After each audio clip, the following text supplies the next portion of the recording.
Hello everyone, this is Sandeep Bharadwaj. Welcome to Sandeep Academy. आज हम इस video में class 9th NCERT book history the French revolution पर MCQs की series लेके आए हैं। 4 सीरीज है और टर्म 1 की है और जो कमिंग एग्जाम में बहुत इंपॉर्टेंट है। तो हम बिना किसी देरी के हम अपनी वीडियो को स्टार्ट करते हैं और इस वीडियो में मैं लास्ट 50 क्वेश्चंस तक जाऊंगा। इससे पहले हमारी 3 सीरीज आ चुकी है इसी चैप्टर को लेके, तो ओवरऑल 50 क्वेश्चंस हैं। तो इस वीडियो से देखने से पहले उन प्रीवियस 3 वीडियोस को जरूर देख लीजिएगा, ताकि आपके जो फ्रेंच रेवोल्यूशन से ओवरऑल 50 क्वेश्चंस हैं वो कंप्लीट हो जाएं। और आशा यही करता हूँ कि इन 50 क्वेश्चन से आगे आपसे कुछ सवाल नहीं पूछा जाएगा और इन्हीं 50 क्वेश्चंस में से सवाल पूछे जाएंगे हिस्ट्री के अंदर। तो चलते हैं आगे की तरफ, अपने क्वेश्चंस की तरफ। विच symbol express the personification of law in France? France में कानून के व्यक्तित्व को किस प्रतीक ने व्यक्त किया? ऑप्शन ए विंग्ड वुमेन, पंखों वाली महिला। बी स्क्रिप्ट, राजदंड। Option C eye with a triangle, एक त्रिभुज के भीतर आंख। Option D law table. जैसे कि आपको वीडियो नजर आ रही है इस पिक्चर में, ये पिक्चर विंग वाली लेडी है, यानी कि पंखों वाली महिला। तो यहाँ जहां तक इसका ऑप्शन ए ही ठीक होगा, फिर भी आंसर चेक कर लेते हैं। Option A is right answer. चलते हैं। तो विंग वाली जो महिला है ये फ्रांस में कानून के व्यक्तित्व का प्रतीक है। ये ध्यान रख लेना, आपसे क्वेश्चन पेपर में बहुत इंपॉर्टेंट क्वेश्चन है, पूछा जा सकता है। चलते हैं अगले क्वेश्चन की तरफ। The national anthem of France which was sung for the first time by volunteers as the march into Paris was? France का राष्ट्रीय गान जो पहली बार स्वयंसेवकों द्वारा पेरिस में मार्च करते हुए गाया गया था। Option A Marseille, option B Versailles, option C Bastille, option C चटेक्स। आंसर देख लेते हैं। Option A is right answer. Marseille France का राष्ट्रीय गान है, आज भी पहले भी। इसे पहली बार फ्रांस में स्वयंसेवकों ने गाया था। चलते अगले प्रश्न की तरफ। ऑन 21 सितंबर 1792 the monarchy was एबोलिश्ड and France was declared ए। 21 सितंबर 1792 को राजशाही को समाप्त कर दिया गया और फ्रांस को देश घोषित किया गया। ऑप्शन ए ऑटोक्रेटिक निरंकुश, ऑप्शन बी डेमोक्रेटिक लोकतांत्रिक, option C communist, option D republic या गणतंत्र। आंसर देख लेते हैं। Option D is right answer, republic. 21 सितंबर 1792 को फ्रांस को गणतंत्र घोषित किया गया था। चलते हैं अगले क्वेश्चन की तरफ। The period of dash from referred to as the region of terror. Dash से अवधि को आतंक के शासन के रूप में संदर्भित किया गया।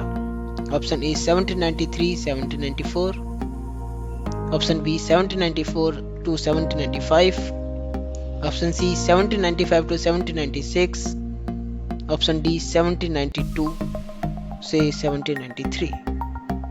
आंसर देख लेते हैं। आपको इस आंसर बताने से पहले ये बता देता हूँ, ये रीजन ऑफ टेरर ये नेपोलियन बोनापार्ट के समय का है। जो टाइम पीरियड नेपोलियन बोनापार्ट का था वही टाइम पीरियड को हम क्या बोलते हैं, रीजन ऑफ टेरर बोलते हैं। फिर भी अगर चेक कर लेते हैं।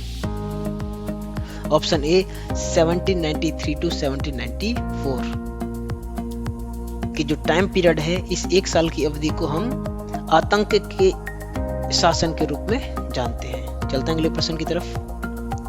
Women of France were disappointed that the Constitution of 1791 reduced them to। France की महिलाएं निराश थी कि 1791 के संविधान ने उन्हें डैश कर दिया था।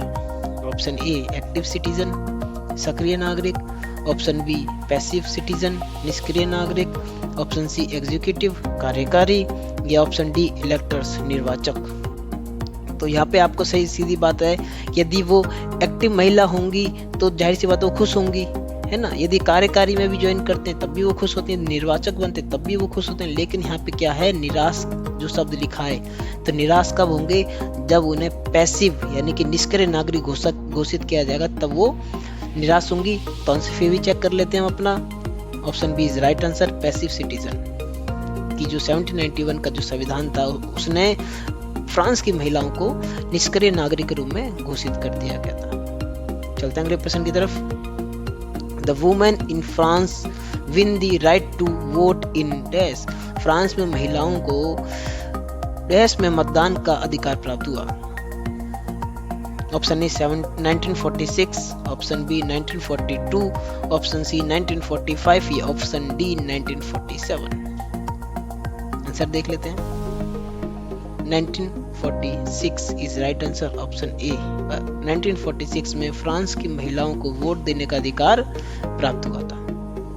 चलते हैं अगले प्रश्न की तरफ। In which century the slave trade began. दास व्यापार किस सदी में शुरू हुआ था? 16th सेंचुरी 16वीं शताब्दी, 15th सेंचुरी 15वीं शताब्दी, 17th सेंचुरी 17वीं शताब्दी, 18th सेंचुरी 18वीं शताब्दी। किस शताब्दी में दास व्यापार शुरू हुआ था? और आपके मैं बता दूं जो दास व्यापार है जो हमारा ट्रायंगुलर ट्रेड है उससे रिलेटेड है। ठीक है, आंसर चेक कर लेते हैं।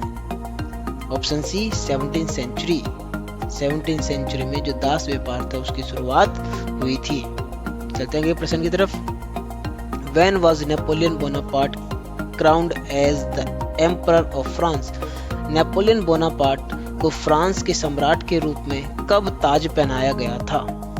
Option A 1801, option B 1802, option C 1803, option D 1804।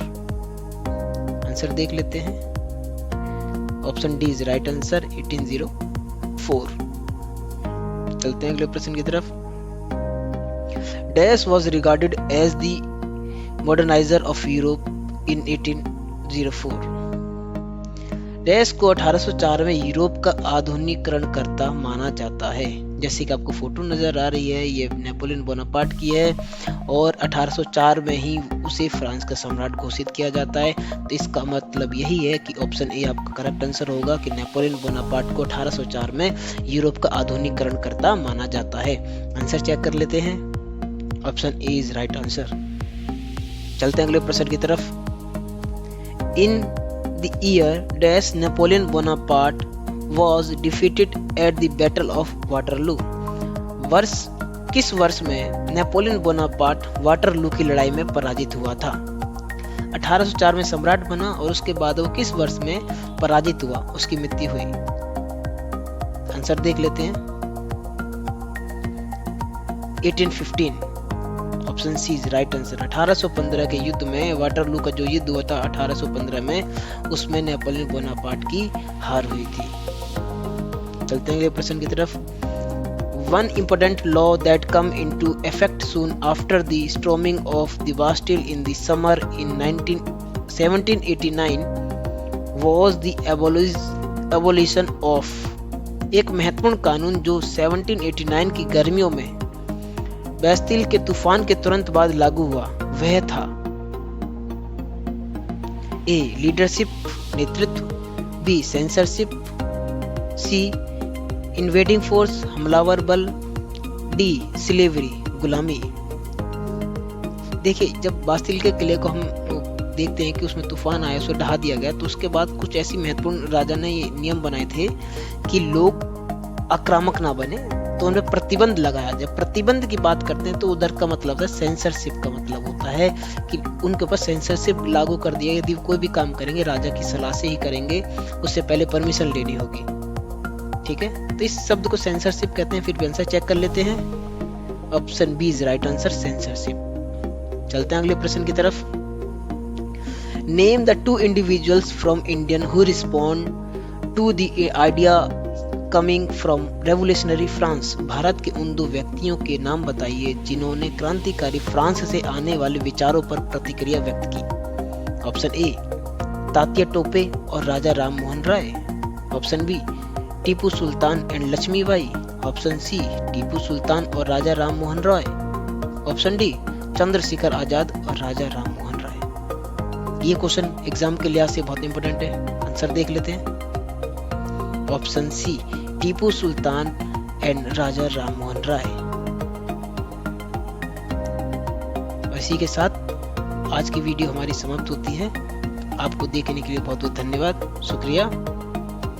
जो भी हमारे चैनल पर नए हैं वो हमारे चैनल को सब्सक्राइब जरूर कर ले, ताकि हम जो अगली वीडियो है वो जो लेके आ सके। Thank you.